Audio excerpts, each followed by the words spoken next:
I think everyone has gaps in knowledge. There's so much knowledge in the world. It's really about deciding what you want to know and what's important to you. Hi, and welcome to another episode of Learning by Living, the podcast about people who learn or work outside of conventional school. Our guest today, Bria Bloom, has seen self-directed learning from two perspectives.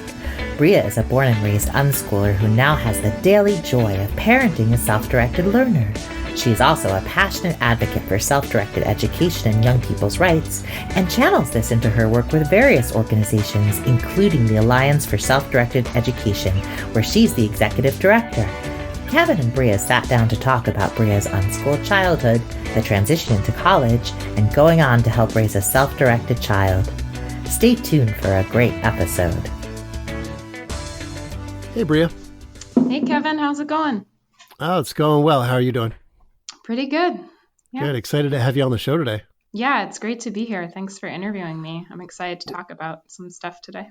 Yeah, well, one of the reasons I asked you is because you have a very interesting relationship with self-directed education, and I guess we would call it unschooling. You were self-directed as a kid. Well, I'll let you tell it. Who are you, and what is your relationship to self-directed education? Yeah, I mean, as you already said, I was self-directed as a kid. I call it unschooled, although my dad and my family, my dad stayed home with us and kind of had these ideals. So that's why I say my dad, but my whole family didn't really know the term unschooling yet. So they just called it homeschooling. And then I learned that term later and kind of owned it and own it now. And I know what it means now. I didn't necessarily know what it was that I was doing, but looking back, it was definitely unschooling. So basically, my dad read John Holt, he read Summerhill, he decided his kids were never going to go to school. Luckily, my mom agreed with him. They were very different students, although it's kind of a pretty typical story. My mom was a very good straight A student who later realized she learned nothing in school. And my dad was a bad student who dropped out of multiple colleges. And he eventually got his master's degree, but he loved to learn and hated school. So that was kind of one of his first clues. So me and my brother got to be unschooled. We were also very different in how we learned. But as I grew up, I decided I wanted to work in education, but not conventional public education because of the restrictions, because I wanted to bring, the way my life went when I was young to other people. So I chose preschool actually because there's less restrictions on early childhood education right now. It's getting worse, but when I chose it, there were a lot less than, grade school education. So I chose preschool. I worked in preschool for 5 years. I met Peter Gray at an Aero conference, and they were pitching the idea of ASD at that time. And I immediately emailed him, got involved, started working with them. And now I work with the Alliance for Self-Directed Education as their executive director. And I also now have a stepson who's in a free school, an SDE school here in Portland. Right. So I'm connected in a lot of different ways, but I think it all started with how I was raised and how my family treated me. Yeah, going back to how you were raised, and it sounds like primarily it was your dad's idea that school is just not the best place for our kids. Was there any pushback that you remember or heard about from your mother, or did she just agree kind of immediately? Because you said she was a fairly good student who only looked back in retrospect and realized I didn't really learn a lot. Yeah, I mean, I wasn't around, so I don't know how the conversation went, but from what I hear, she completely agreed. She didn't want to be the parent staying home, not because she didn't want to be with us, but because she didn't trust in her ability to do it. She didn't know as much about it. Yeah. So my dad ended up being the parent staying home with us, which is non-conventional for that era, but I'm glad that they broke with convention and didn't care what people thought. Yeah, so that's what they worked out. And I'm trying to think, recently she actually showed me, I think it was an essay or a journal entry she found from her college years, where she basically dissed conventional education and said some very very philosophically self-directed education things before she'd even heard about any of it. Oh, yeah. And she found that recently and showed it to me because she was like, look, I knew this in my heart a long time ago. So I think it was in her, despite her not really knowing anything about it until she met my dad. So what was it like growing up as a kid who wasn't going to school? Did you look at other kids and they're going to school, and was there any part of you that kind of wondered what that is, if you're missing anything? At first, I didn't, as far as I can remember. I mean, my best friends who were my neighbors went to school. One of them went to a very religious school, private school, and I was personally uninterested in that, so it wasn't very appealing. The other one went to, regular public school. I don't remember wanting to go. I remember we lived right next to a Catholic school, actually. My parents still live there. And I remember watching the kids at recess and feeling really bad for them. Like I just innately knew that school was not a place I wanted to be in. And I enjoyed what I was doing all day, even though I'm not sure I connected the dots between what really, really happened in school and like the freedom I needed until I was older. But then, I did have this homeschool resource center that I went to from the time I was 5, I think. It was a district program. It was a really interesting program where homeschoolers could go, and it got funding from the district. So we were really lucky to have that. But I don't know. I think I got a taste of what school was like there because they had some conventional classes I chose to take. So I got enough to kind of understand what it was. And then I remember being curious about high school when I got older, but I did end up taking one Spanish class at my local high school that I chose. And those few hours every other day at high school was enough for me to realize what was going on. It was we had this split period for my class for some reason where it was an hour and then there was the lunch break. Lunch. Yeah. And then another hour, which was such a waste of my time because I didn't know anyone there. And I just went to the library and read, but kids would run to the back door and bolt out the back door before they could be caught and before people were stationed at the entrances because they wanted to leave the school for lunch, but a lot of them weren't allowed. You had to be at least, I think, 16 and then have signed permission slips. So kids would be running as if it was some prison on lockdown that they couldn't escape or something, just trying to get out of there. And then when we had assemblies, it was the exact same thing.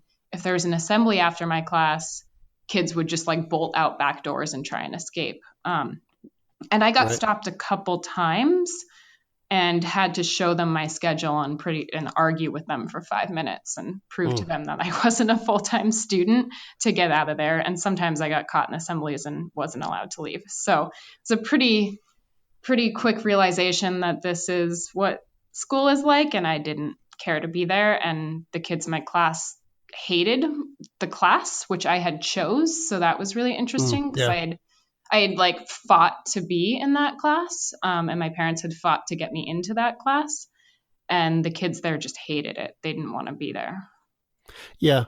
It's interesting that you mentioned the Catholic school experience and kind of watching the kids at recess, because it brings to mind my family and I live fairly close to an elementary school. So my 4-year-old son and I, sometimes on weekend mornings, will go up to the school and just use their playground. We stay there for about 2 and some hours. And when you think about how much each kid gets to use that playground during the day, during the school day, it's around 20 to 30 minutes. Yeah. So let's talk then about your experience during the quote unquote K-12 years. Of course, there's no typical day for an unschooler, but what types of things did you spend your time doing? What passions did you develop? How did you approach them? Yeah. Early on, I'm trying to think, my younger years were actually a little bit difficult because my neighborhood kids were in schools, and I didn't have a lot of friends. And I remember because my brother was 4 years older than me, and when he was younger, he was a lot less social. So I don't think my parents had really gotten used to actively finding the homeschooled kids' friends from my brother. So I was kind of this new case of a person who was super social and wanted friends right away. So I remember feeling a little isolated when I was really young, and that kind of worked itself out as I got older and started and went to different activities and went to my homeschool resource center on my own more. But then when my friends did come home, we just, like, from the time they were able until bedtime, basically, or when they had to go to bed, we would just play. We'd make up games. We'd bike around the city. We had this creek really close to my house, and we'd play there for hours and build forts and do things like that. I mean, we lived in a really safe neighborhood and safe city in general. So it kind of felt like we had that freedom to run around and play that a lot of people my age, and especially people now, are lacking. So I think we were really lucky to have that safe area. So there was a lot of play happening. Computers became more widespread when I was about 10, and we had absolutely no screen time limits that I remember. Computers were this exciting new tool, and my dad was really into games. He actually started getting free games to review. So he reviewed software a lot when I was a kid. And we would play computer games all day long. Maybe not all day long, but I remember playing them a lot with people online, with each other. Like, my brother and I would drag our computers into each other's rooms and hook them up somehow. Very old school, and play games together. And we'd create, like, new ways to play games together when our friends were there, whether it was outside or through our computer games. So it was just like a lot of playing. And there were times when I was younger when my parents were more attached to the, like, they should learn quote unquote basic skills like math and history. And my dad got really interesting books, really interesting programs, and my brother loved them, or at least was fine with them, and read all of them and taught himself to program. And I got the books and stared at the pages for the half an hour every other day I was supposed to, and pretended to read them and didn't. And that lasted only a few, I don't want to say years. I don't remember exactly what happened, but it didn't last long until my dad kind of gave in and was like, okay, she's going to do what she's going to do, and that's fine. But he tried to expose us to those things. And again, there were less supports, less information about this back then. So I think he caved pretty quickly into what I was showing him I needed and didn't need. But he also didn't have, like, a support system or research or anything we have now saying, like, this is okay, this is what unschooled kids do. So I understand why there was a little more worry there. Yeah, there's two things that you mentioned that I think probably freak a lot of parents out who are kind of on the fence about this idea. So the first was, you mentioned that you played a lot. Mm-hmm. And I think when most people look at kids playing a lot, the obvious question and concern is, well, what are they learning? I wonder if, looking back on your play experience, if you can kind of identify, like, what types of things you got from the play, that it wasn't just, quote unquote, just play. Yeah, I mean, it's never just play, in my opinion, but it is, you need to pull out those things to kind of show people what you're learning. If we're talking about interest I developed through play that I kind of delved into, I do remember a really early interest in, like, survival and naturalism, kind of from being at the creek and exploring the creek. Like, we would pack lunches and supplies and stuff and say that we were going to do this, like, 3-hour expedition down the creek, and maybe only get like 20 minutes down the creek and then just hang out there for a while. But we looked up different plants. We tried to figure out the healing properties of, is it horsetail? I don't remember what they're called, but they have, like, juice inside of them. And we found that when we got stung by a stinging nettle, if we put that on top of it, it actually soothed it. I don't know if that was a placebo effect for us or if it was real, but we kind of, like, figured those things out. And then I'd check out a bunch of books from the library about how animals survive in nature. And I got obsessed with different types of animals and different, like, evolutionary ideals and surviving off the land. So if we're thinking about interests, that is one really early interest that I got kind of obsessed with through my play. But then if you just think about how kids play, I mean, you're constantly making up rules and testing social boundaries and taking risks. So you're learning all these critical thinking and creative thinking skills that I don't think we even notice unless we can remember how we played as kids, because of how you're interacting with each other. And I think interacting with each other is just the biggest learning opportunity and way humans learn there is. Like, I personally feel that way. So I think all that interaction and making up rules and bending the rules and figuring out systems was the biggest thing I learned in play.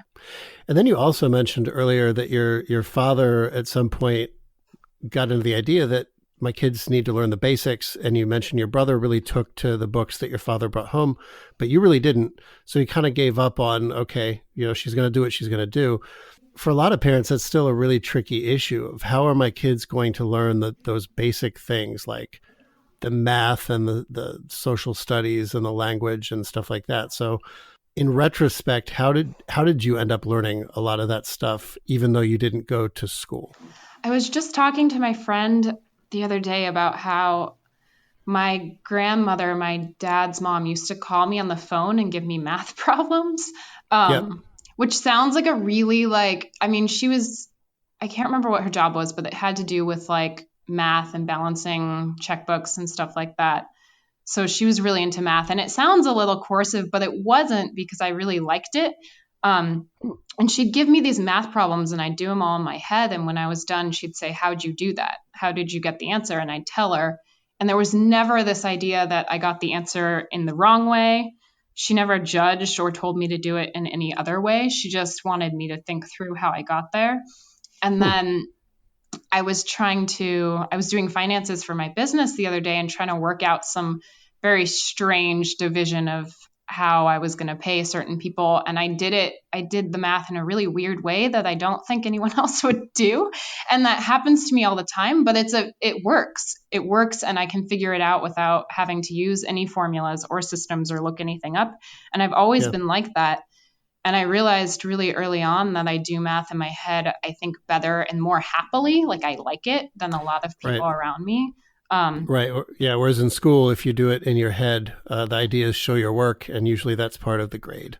Right. Exactly. And did you do it wrong? Like, when I got to community college and I was doing problems, or maybe it was a test. I just remember maybe it was a test I took because there were some tests I took because they were optional and I chose to. But I just remember getting a paper back or something back and seeing it said I did the problem wrong and my answer was correct. And I was so confused, like, who cares? But I think people get that all the time in school. All the time they get these answers back saying, like, you did it wrong, so it's wrong, as opposed to what the final answer is and the creative thinking that went into that. Strange question for you then, because you had mentioned when your family friend called you on the phone and gave you math problems and you enjoyed it. How does one develop a like for math outside of a school environment? And I say that because I've heard other unschoolers mention that they developed a like for certain things that we think of as school subjects. And to the outside ear, I think it sounds a little bit strange because we think of these as school subjects. Do you recall what it was about math that you kind of enjoyed in those moments? I don't. I mean, I think it was the connection. It was actually my grandmother, not a family friend. I think it was the connection to her and how much she cared about it. Again, this could go either way, right? Because you could also have a grandmother calling you up and the kid could hate it and feel coerced into doing it. So I don't know what made it interesting to me. I know that for her, math was about having control over your own finances and your own life. And she always said, like, check the math at a restaurant or check the math on your grocery bill so that you know they didn't do anything wrong. And for a long time, I did that. And I still glance over it sometimes. But it was like really about owning your own life and having the skills to be able to call out when a mistake was made. That's what I liked about it. It was why it was important to her and how it could help me in my life that was conveyed somehow by her to me. And I think that's why I liked it. And that is how I use math is, when I have to in like certain business situations or something like that. And I do enjoy having the knowledge to be able to figure that out and not just rely on what someone else is telling me. And then in another conversation we had before this recording, you had mentioned that you also gravitated quite strongly towards martial arts and spent a fair amount of time doing that. Let's talk about that. Like, where did that interest come up? How would you go about learning? How would you go about practicing? Yeah, that was my dad's early interest, I think, is where it came up. And this is where you get into like that question about what do you introduce to your kids and what do you not introduce to your kids. I think it's fine to introduce anything to your kids, and fine to encourage them to try it out once. I think when you get to the point where your kid's like fighting you and hating it and saying they don't want to go every day, that's when you should probably back off, or reconsider. But introducing ideas, I think, is how I learned and developed a lot of passions. So him and my mom enrolled all of us in an Aikido class together when I was probably 5, and we all took it together for about 5 years, and we all really loved it. So there was no fight about going there. But he had always been interested in martial arts and wanted to try it. And he just said, let's do this as a family. And we did. And then we stopped because that dojo closed down. And I had a really hard time finding something like some sort of exercise and physical outlet. I mean, I played a lot and ran around, but I was getting to the age, I think I was like 12. We stopped when I was 10, and I think I was 12, where I was getting to the age where I needed actually more direct physical activity. And our family was always into like exercising for health purposes, but I needed something interesting to do and challenge myself in. And he found a kickboxing class for me. And then we figured out the kickboxing class had actually been canceled. So I just took karate at that place and took it for the next, 10 years of my life until I moved away from that area. But it really began with like his passion and him saying, hey, let's do this together. And we all really loved it.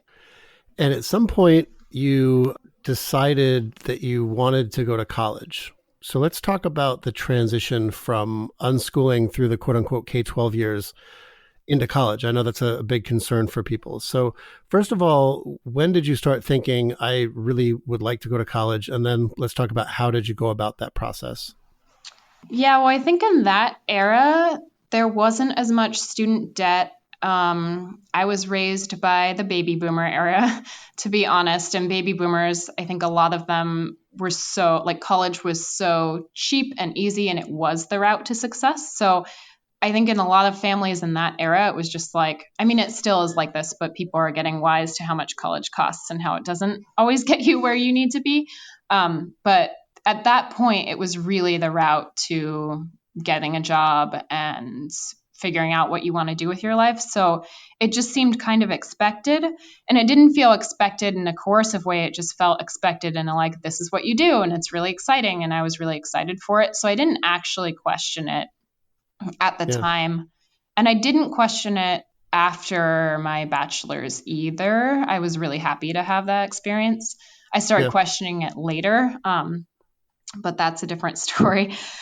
But so it just felt expected. And then Washington State, where I grew up, has a program called Running Start, which means that high schoolers, juniors, and seniors can take community college classes totally for free. And they can even get a 2-year degree in AA if they take enough courses. And those college credits that are free go towards your AA degree and go towards finishing your high school diploma. So a lot of people in my homeschool resource center did that. And my brother decided against it. He didn't really want to do it. But when I turned 16, I wanted to do it. It was a great opportunity to get free college. And it also helped me finish my high school diploma and just get a high school diploma easily. It was a pretty easy transition, to be honest. I was surprised. Like, I went into a writing class. You test in. So I tested into the writing class that I needed to be in. I tested lower in math, and then I just took some math and caught up. But I tested into this writing class, and it was all these people who were just starting college who came from high school for the most part. They were 18. And I was actually shocked at how they weren't better writers than me. I was going in expecting to be behind, and I wasn't behind. And that was shocking to me because I felt Like I had very little writing experience compared to the people who had supposedly been doing it in school for 12 years. So why do you think that is? Why do you think you were able to kind of not have writing classes that they would have had in school, but they wouldn't have been appreciably better writers than you? Do you think it's because when you wrote, it was stuff that you really wanted to write, or do you think it was because you were able to read more, or any idea? I don't actually know what's wrong with the writing systems in our schools, other than equating it to everything else. Like people don't care about it, so they don't pay attention and they just do the bare minimum they have to do. I'm sure those students had fine grammar, like maybe their grammar was better than mine. But that doesn't take long once you apply yourself. And my dad is a writer and would go over my papers for me and like show me grammar rules. So it was a pretty quick turnaround to learn the grammar I needed to learn. And then I remember my cousin taught me how to write the 5-paragraph thesis paper in 5 minutes. And I kept her outline on my wall before taking the SATs. And I just looked at it every day because I was near my wall. And that's how I learned this thing that people drill into for years in school. So I don't know. I do think, and I still have this problem, if someone gives me a topic to write on, I go blank. I hate writing with some topic that didn't just come to me myself. But the only time I write well is when I suddenly have an idea out of nowhere and I put it down and I start writing about it. So I still can't write on command, even if it's my own command. Even if I'm like, oh, you should write about that thing, it doesn't work. I have to wait till it comes to me. So I wonder if the poor writing just comes from people writing a bunch of stuff that they could care less about. Now, you mentioned a few times things like it doesn't really take long to learn certain things like the grammar rules that kids would have learned in school. And then you mentioned you took the SATs. So I guess my question is, how is it that an unschooler or yourself particularly would learn, let's say, all of the math that's necessary for the SAT when most kids in school would learn that over some years? Yeah. I mean, if we're being honest, I didn't do well on the math portion of the SATs. Sure, right. I did fine. I did medium. My brother did exceedingly well, but again, we're different people, and he learned a lot of math from books early on and was happy to do so. So I don't want to pretend that I did amazing on the math on the SATs. I got by. Part of that was because I literally never learned any geometry. And when I got to the point where I was studying, I didn't actually care to, there wasn't enough in me that cared enough to boost my SAT scores to learn an entire new track that was geometry. Right. It just seemed like too big a hurdle that I didn't care about. And I don't know, I feel like I made that decision knowing I got a really good score on the other areas. And I did retake the SATs and studied math a little bit more the second time, but it was the missing link was geometry, and I really didn't want to learn geometry. Right. So I won't pretend that there's still some instances where it's I don't really care to do this, and then you make an informed decision.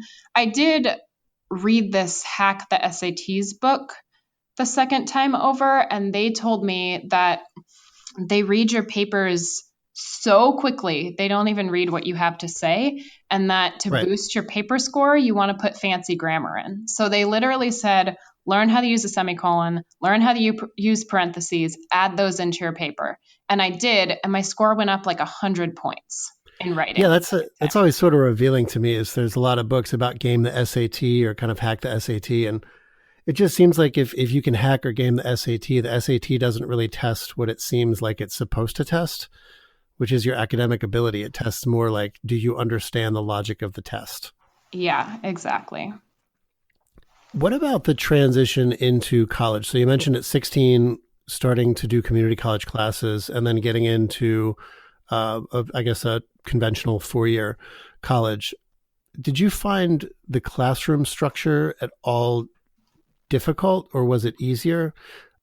Yeah, in my first community college classes, to be honest, I was exceedingly bored. But I think that's true for a lot of people. It's just that it was my first experience being very bored and very stuck.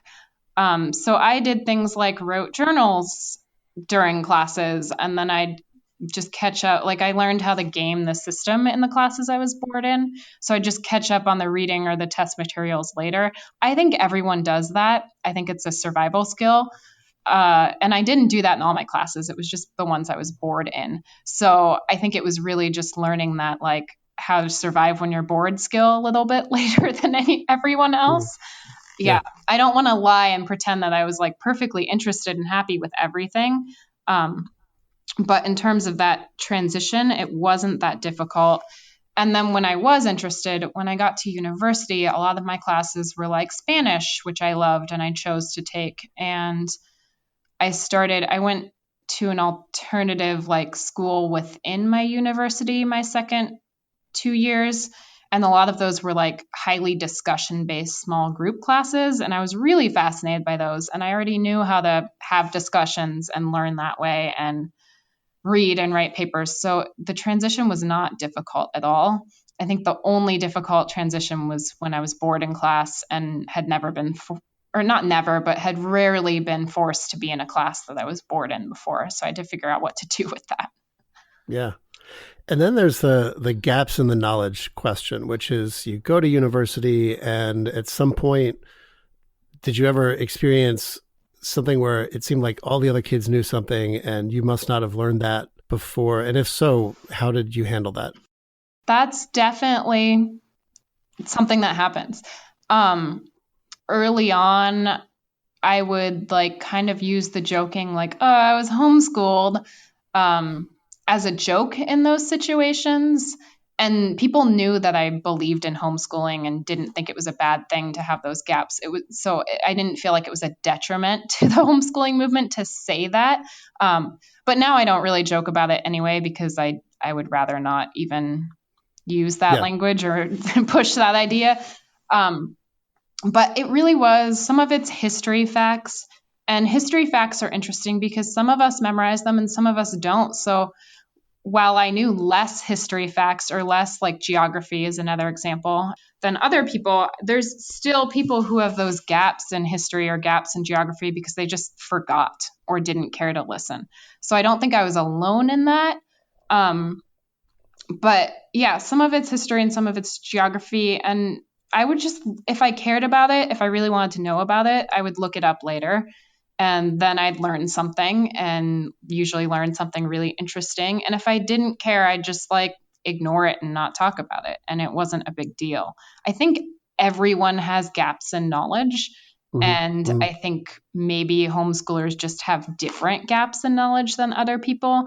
And they're judged for their gaps in knowledge more than other people. I should say unschoolers, especially in people in SDE. I don't think it's something that's specific to unschoolers. I think everyone has gaps in knowledge. There's so much knowledge in the world. It's really about deciding what you want to know and what's important to you.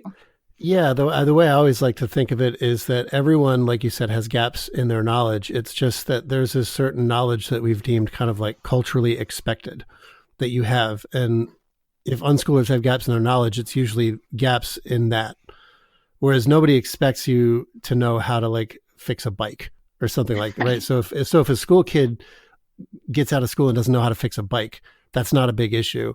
But if an unschooler gets into adulthood and doesn't know how to do a basic algebra, that's always seen as kind of a bad thing just because we expect it.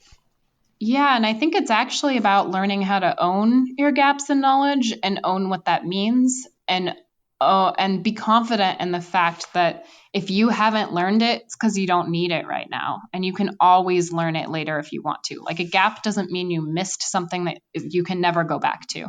You can always learn something. Sometimes, oftentimes language is more difficult when you're older. There's some things that are more difficult when you're older, but I think you can always go back and fill that gap.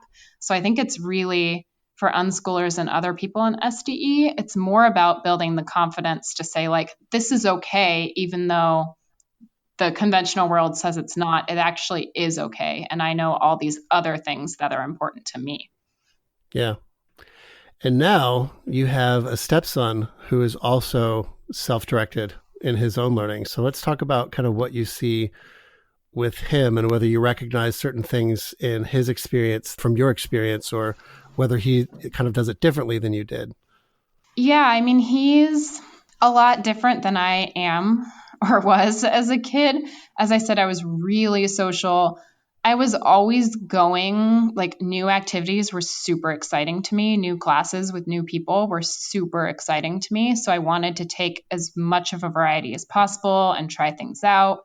And I had no problem with new people and new situations, which I think is a huge part of unschooling because you're kind of finding community everywhere and you're always looking for different options, and your environment and like ways you're engaging are changing a lot. And at least until you find the things you really care about, you kind of test different situations and people out because you're using the whole world. You don't have like always this like solid space you can go to every single day and see the same people and expect the same things. Yeah. My stepson, when he was younger, it's changing a little bit, but he does not like going into new situations and meeting new groups of people all the time. So we tried unschooling, and it was probably ill-informed because we were brand new to Portland. So I didn't know anybody and he didn't know anybody. And it wasn't in a place where he could walk outside and find friends. It wasn't that safe of a neighborhood. So it didn't work in the way that I feel like you need. Like, you need community and you need people. I don't think you can just keep a kid home and say unschooling is going to work. It's magic. We don't have to do anything. They can sit at home all day and see no one. Sure. Like, that doesn't work. Right. There is some effort in it, and especially in finding people to connect with and communities to connect with. So he was home and on the screens a lot and bored a lot and wanted my time a lot, which like I was also trying to work. So it didn't work very well. And I think we did it for 2 or 3 months until we decided to try out Village Free School, which is the SDE center here, part-time.